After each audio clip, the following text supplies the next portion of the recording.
How to verify your identity on Goldman Sachs. Hey everyone, welcome back to another tutorial video. In today's video, I'll show you how you can verify your identity on Goldman Sachs Bank. So to do that, first of all, open up the app and simply log into your account.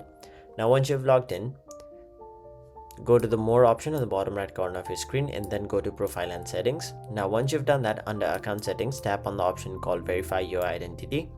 Now once you've done that, tap on the option start verification. Enter details such as your full legal name, date of birth, the last 4 digits of your SSN, and your address.